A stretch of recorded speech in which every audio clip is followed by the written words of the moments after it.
I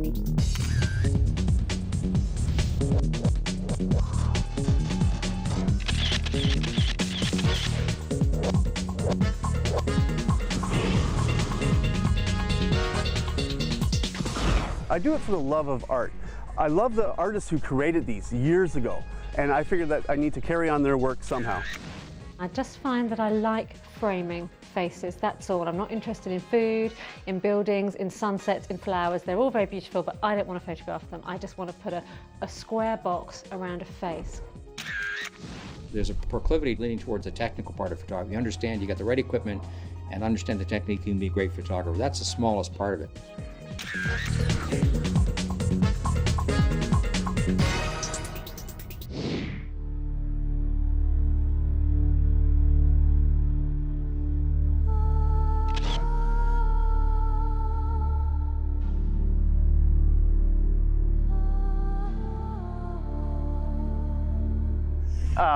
I've only had 3 jobs I really loved in my life. One was a funeral director. I did love that. Second was special effects for film and television, and photography, which I've been involved in since I was 15. And turning pro about 4 years ago, I still love it. I mean, on my days off, I'll come out and shoot. I just walked around and I would shoot stuff. I mean, I still do that to this day. It's like, I'll look at the way light hits certain materials, like the train tracks over there, or a piece of cardboard, or, some garbage, and just the way the light molds it to make it look something that it's not. I like taking pictures of things and you have to look at it and go, what is that?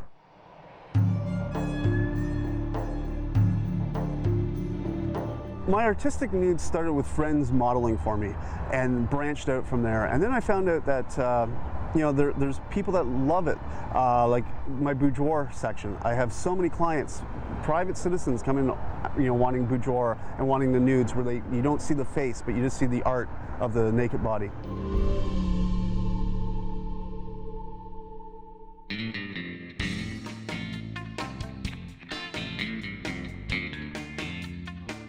I'm kind of dabbling in the old art of pinup. I love it. I think the 40s were a great time, and I think Varga was right on the money with his pinup.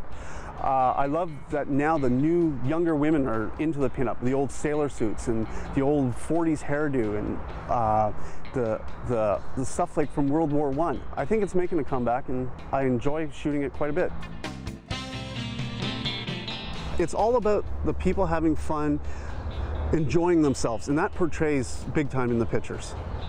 I'm actually quite lucky. I have a wife that's into pinup, and I use her as a model quite a bit. I mean, she's stunning. She's got the bone structure. She suits the old-time war curls, and she's easygoing on it.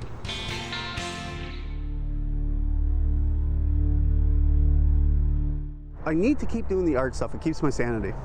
Because I think with the angel work, I'm getting back to basics. I'm not having the studio light. I'm not having, the controlled environment. I'm out there with the elements, one camera, whatever light's available, and no assistant or anything.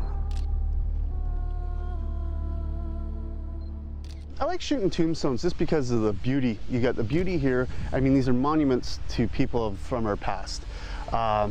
And I just find you can find the beauty in anything. You have high contrast, especially with the patina ones, and they look stunning in black and white.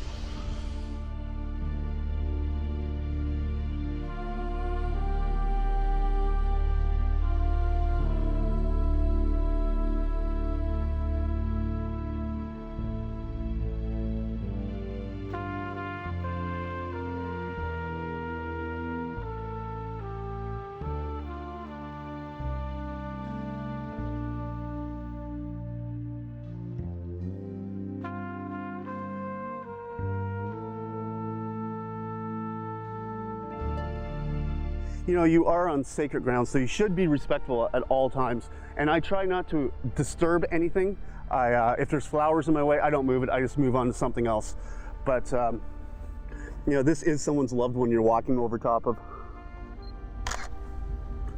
Ones I look for are the ones with all the patina, the older style, with the dirt and years of soot. Ones with broken, missing heads and stuff like that, just because it shows the decay. See, I like these ones up here, with the dirty wings, and I try and frame them a little bit different. Like the hands on her was, I'll zoom in close. And like I'll shoot different angles too, just to make sure I get it.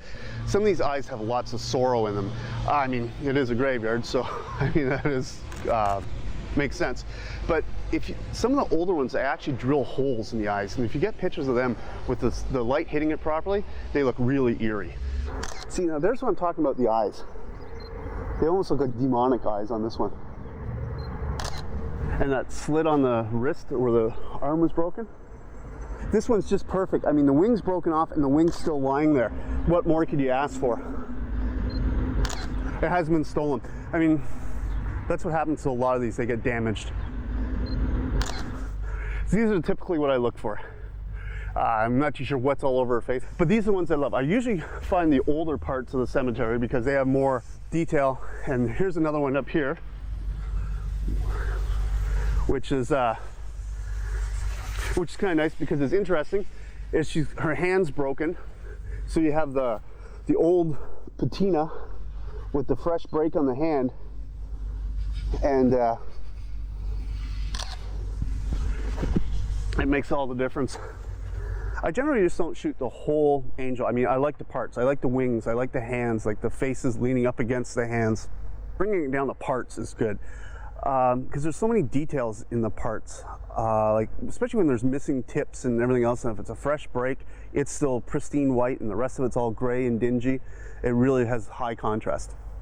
This one's all about the wings and the way everything sort of flows in art and that. And if I lay down and get some pictures of the clouds behind, it'll give you that heavenly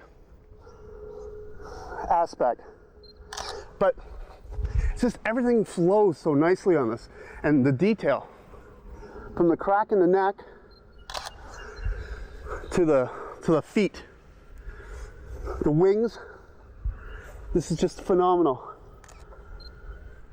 Size does matter. I prefer life size, but yes, the bigger the better. Is when you're dealing with stone, you can't ask them to tilt their head to the left, tilt their head to the right like you can on a commercial shoot with an actor. So many things to choose from. You can never run out of stuff. I could spend days in here and never shoot the same thing twice.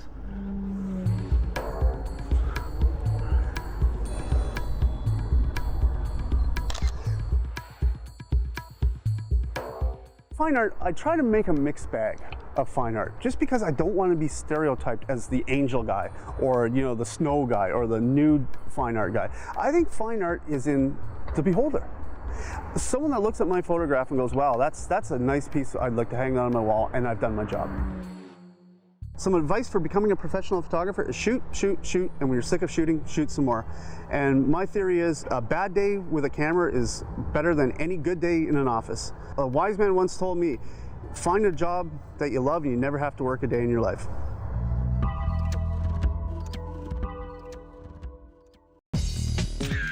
I am not trained as a photographer at all. All I come with to the shoot is my eye. That's all I've got. I've got a square frame, the camera, and my eye.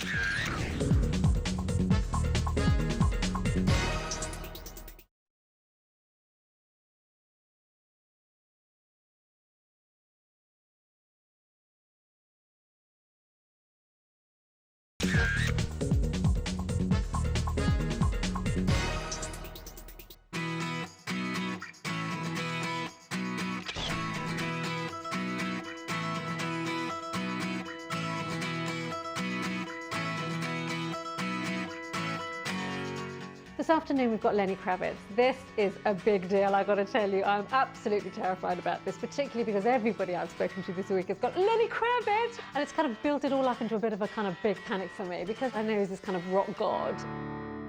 Stillness of my heart, still my heart, stillness of heart.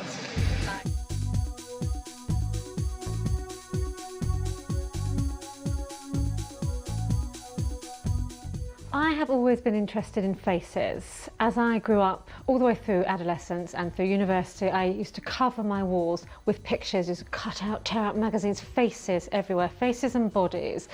And I trained to be a ballet dancer, so I think I've always had a an appreciation of form, particularly women. I love the shape of women, and I used to find myself sitting on the tube, on the subway, and I'd just be staring at all the people sitting in front of me. It was like a permanent gallery for me, put on every single day, and I just have maintained that fascination and picked up cameras, and I just find that I like framing faces, that's all. I'm not interested in food, in buildings, in sunsets, in flowers. They're all very beautiful, but I don't want to photograph them. I just want to put a square box around a face, because I'm fascinated by that.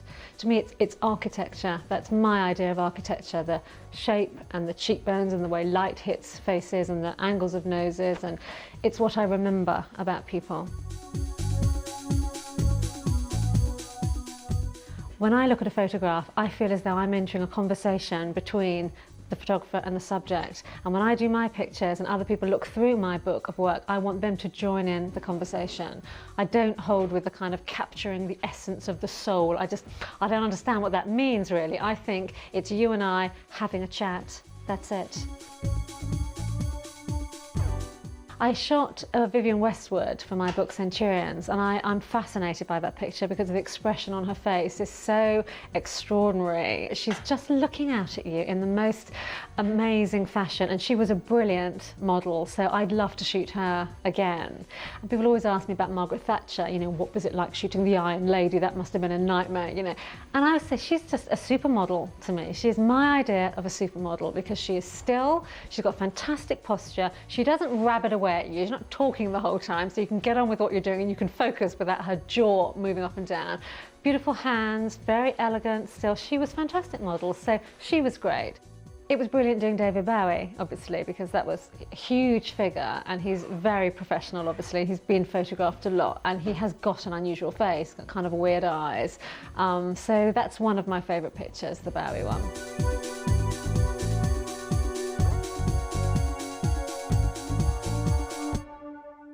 Centurions is my idea of a tribute to 100 people who had shaped 20th century British life in some way, socially, politically or culturally. These are people who've had a real impact on the century. So although there are lots of famous people, the idea wasn't just to record more celebrity, it was to give a face to the achievement of that century. So I've got people in that book who aren't well known, but they are engineers, scientists, medical practitioners whose work has really benefited this century. So I thought, I want some kind of record of my 20th century. You know, I was 35 or something at the turn of the century. Who are the people that had made up the background to my life?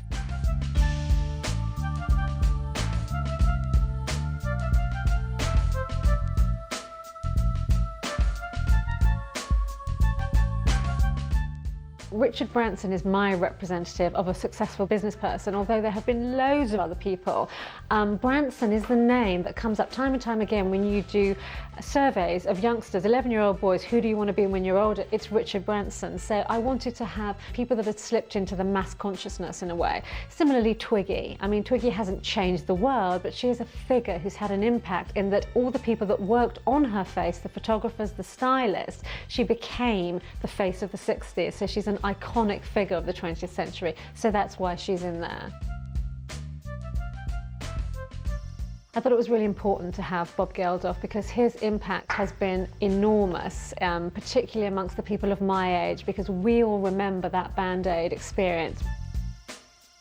I was thrilled that John Cleese said yes, because you know, you definitely need comedy figures in this. And in Centurions, I had Norman Wisdom to represent the kind of old style music hall form of humour, and mad Spike Milligan, because of course you have to have Spike Milligan. But John Cleese and the Monty Python, you know, they're a huge presence in British comedy history. In terms of a style of photography, I think I'm incredibly basic. Because I came over from a different discipline, I came over from television directing, and I am not trained as a photographer at all. All I come with to the shoot is my eye. That's all I've got. I've got a square frame, the camera, and my eye, and that's all I can work with. And because I started out with natural daylight, I tend to keep things very, very simple. I'm not the sort of photographer that's going to spend ages coming up with a fantastic composition, set building. I don't want to know sets, not interested in backgrounds and sets. I'm just interested in the face and in the connection between the sitter and myself. That's the pull for me. I'm intrigued to be with these people. The Mennonites do not like their pictures taken, so the photographs I have really are a gift from them.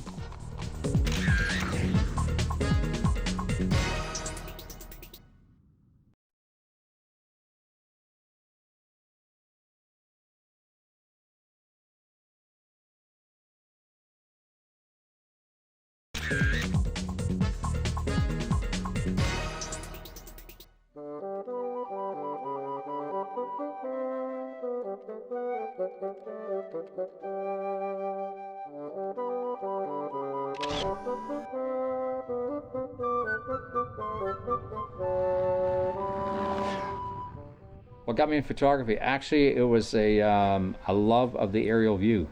I really seriously didn't pursue this craft or the discipline of photography until I started hang gliding and started carrying my camera with me around my neck and taking aerial photographs. Well, then the ultralight came along in late '79, which opened up as the perfect vehicle really for taking aerial pictures. I've worked at low-level aerial stuff for at least 10 years before I've worked at a technique I can successfully take shots as low as 50, 60 feet at times.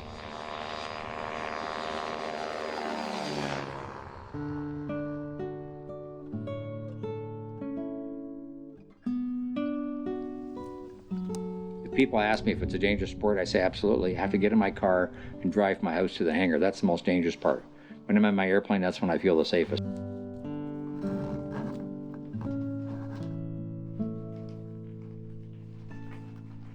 It's amazing how trees can reach out to grab you and hydro lines and things of that nature. But I love to fly and photograph. It's a totally integrated process. On occasion, I do some commercial work, so I have to hire a pilot. But for me to tell the pilot, you know, turn right, bank the wing, do whatever, tell him I think of what he has to do, tell him that, and he executes a maneuver, I've lost the shot. Here it's a seamless process.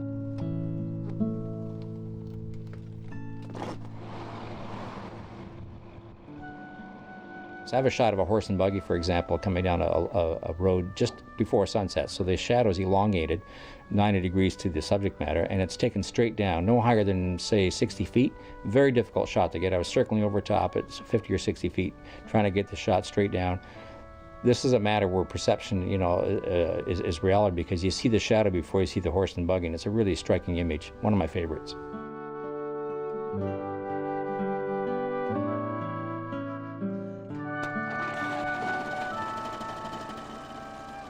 My first book was Gift of Wings. I started flying ultralights in late '79. A year after I'd started, I had a hang gliding accident which put me in a wheelchair.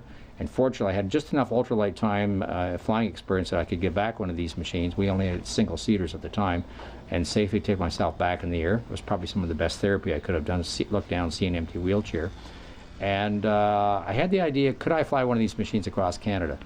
And I talked to a friend of mine. He said, "Hiebert, you're nuts. It's impossible to do this." Ultralights at that time were flying about 25 miles an hour, but the dream never left me. And it took 5 years from the inception of the dream. In 1986, as a part of Expo, the World's Fair, flew the first ultralight across Canada, coast to coast. And a Rotary Club sponsored me for a second flight, which I did over the course of 2 summers, took 14,000 pictures, and parlayed those into a book called Gift of Wings.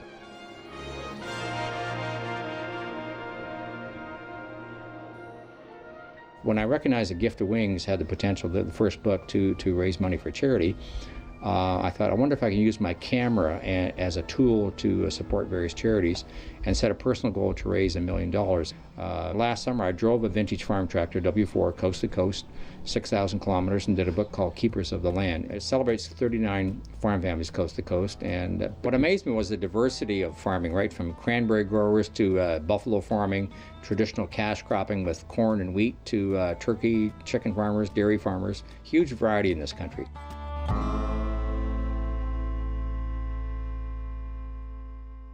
Probably the most unusual book I did was in Haiti. It was the first ever coffee table book that celebrated Haiti and its people.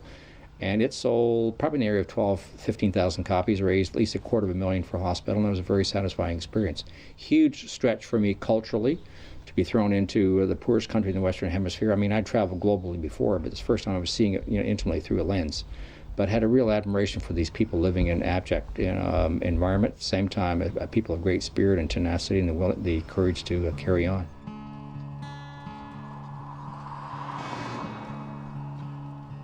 I live in a very unique part of the world insofar as the area here is farmed by Old Order Mennonites who farm traditional 100-acre farms, in many cases still using horses to do their field work. And because the farms are small, 100 acres, there's a variety of crops all contained in a very small area, so you get wonderful contrasting colors and patterns. And from the aerial vantage point of my ultralight, I have an opportunity to photograph scenes you would not see anywhere else probably in the world. And I consider it such a privilege to have this right in my backyard.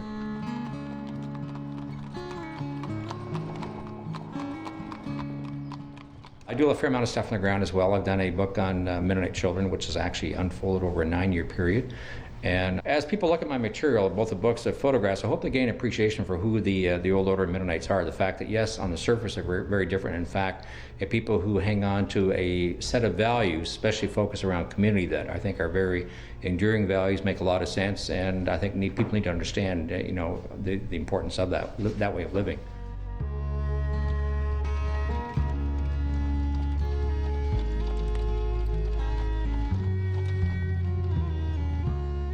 The Mennonites do not like their pictures taken, and in fact it's a religious conviction on their part. I understand it comes right out of the Old Testament and the Ten Commandments. You shall have no graven image before you, and they interpret images as pictures, so they don't want pictures themselves, because that might suggest honoring yourself instead of honoring God.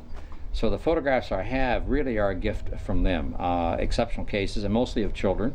Children have been baptized, so there's a bit of a leeway there, a little more, rational for, it's okay for them to be photographed rather than adults. I have photographed adults as well, but of course never with the intent to put it in a book. Many shots I've not taken. I could tell you as many that I haven't taken than those I have. Not even, I haven't even thought about asking, knowing full well that would not be in their favor to do so. So it's a fine line you walk there in terms of trying to respect and honor their, their adage that you're not to be photographed at the same time. On an individual basis, most of them are pretty cool with it.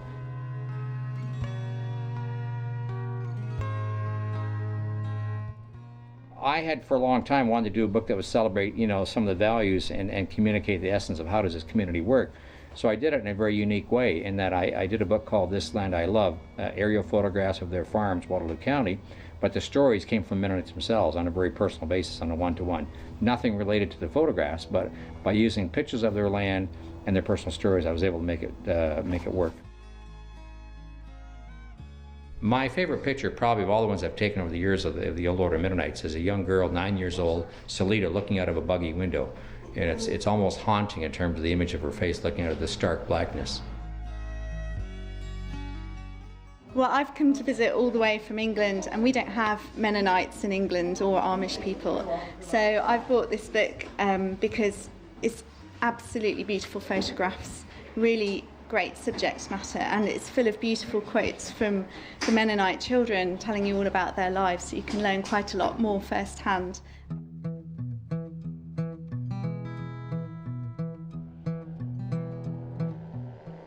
To photograph well, you've got to be passionate about it.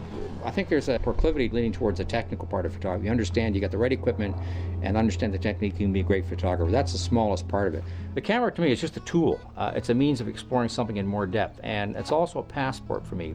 So I've been to Mozambique, Tanzania, Kenya, Uganda, Egypt. It's a wonderful opportunity, again, to use the camera as a way of seeing a world and a culture I wouldn't see otherwise. What makes a good picture? It communicates with the viewer. It says something that motivates them. Somehow it touches them emotionally. And that's a very elusive quality to define in terms of how do you capture that. But you know when you've got it.